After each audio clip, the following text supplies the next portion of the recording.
Jake loved the open road. As a long-haul trucker, he often found himself driving through remote areas, miles away from civilization. One late autumn night, Jake was driving through the Navajo Nation in Arizona. The landscape was desolate, with only the moonlight illuminating the rocky terrain. The radio was off, and the only sound was the hum of the truck's engine. Around midnight, Jake noticed something strange in his rearview mirror, a pair of glowing eyes following his truck. He glanced back, but they were gone. Shaking his head, he chalked it up to exhaustion and continued driving. After a few more miles, he saw a figure standing on the side of the road. At first, he thought it was a hitchhiker, but as he got closer, he realized something was off. The figure's proportions were wrong, its limbs too long and twisted. Jake's heart pounded as he sped past, but he couldn't shake the feeling that he was being watched.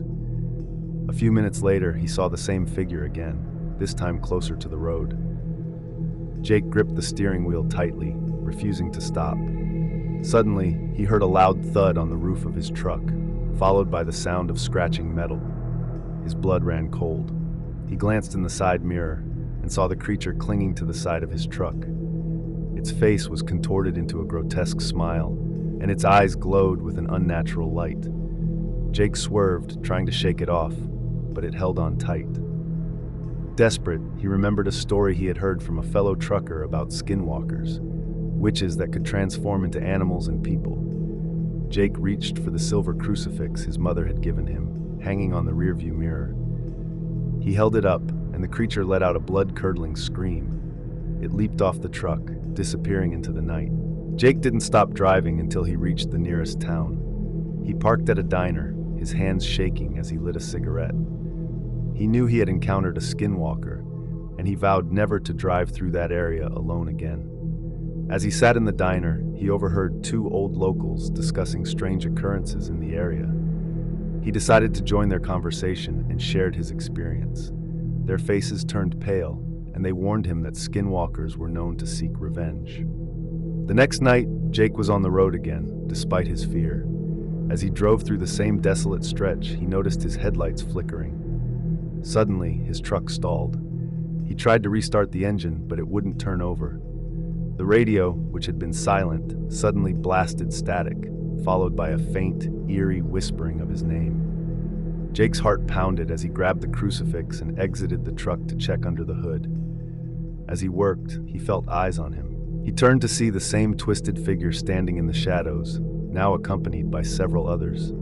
They watched him with glowing eyes, slowly advancing. Panicking, Jake rushed back into the truck, locking the doors. He fumbled for his phone but had no signal.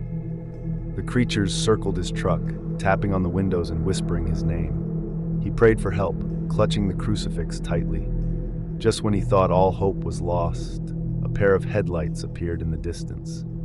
A beat-up pickup truck pulled up, and an elderly Navajo man got out, chanting in a language Jake didn't understand. The skinwalkers shrieked and retreated into the darkness.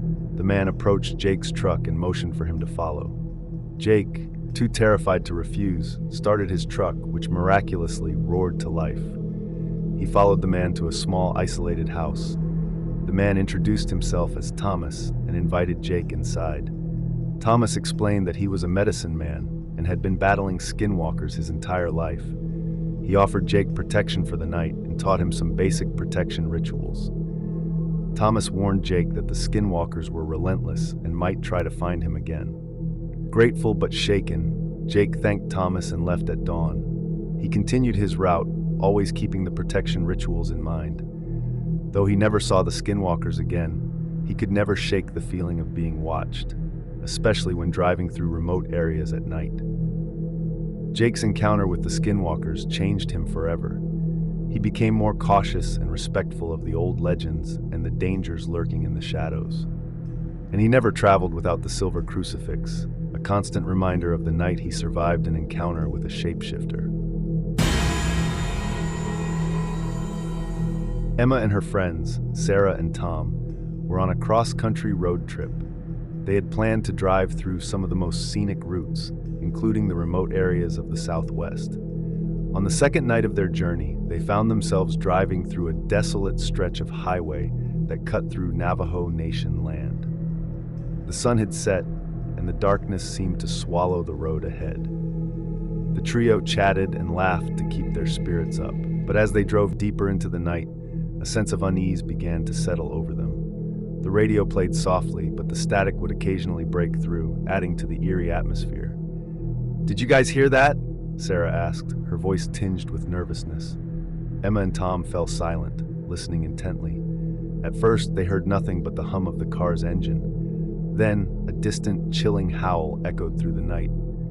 "Probably just a coyote," Tom said, trying to sound confident. But Emma wasn't so sure. She had heard stories about the Skinwalkers, witches that could take on the form of animals and wreak havoc on anyone they encountered. A few miles later, they saw a figure standing by the side of the road. It was a man, or at least it looked like one. His clothes were tattered, and his face was obscured by the shadows.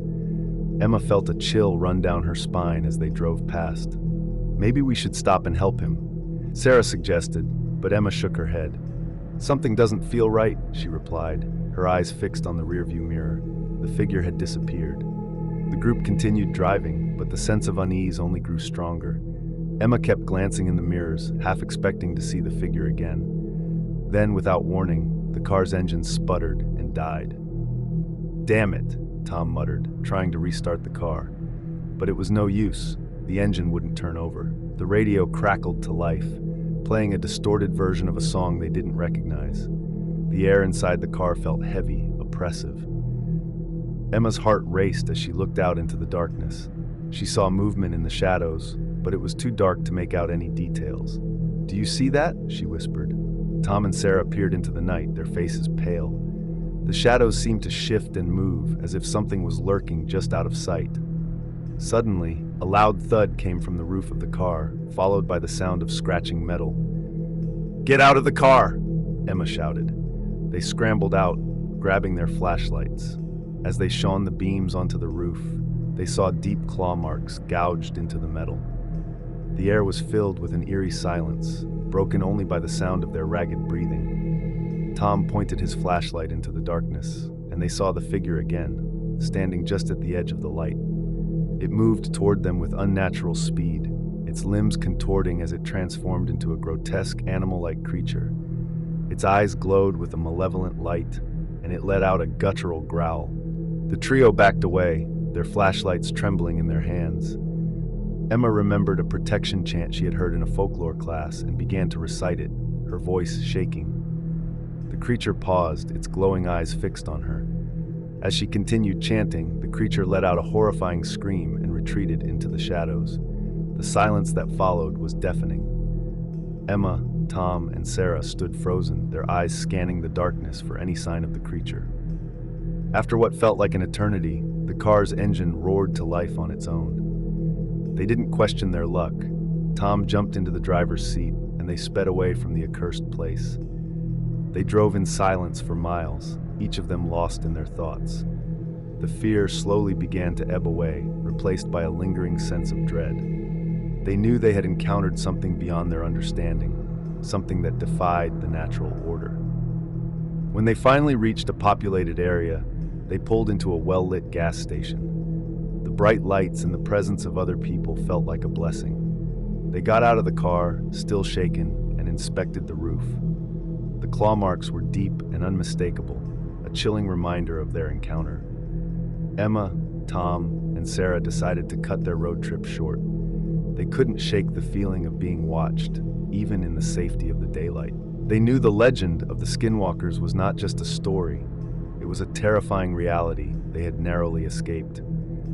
As they drove back home, they couldn't help but glance at the shadows, wondering if they would ever truly be free from the lurking menace.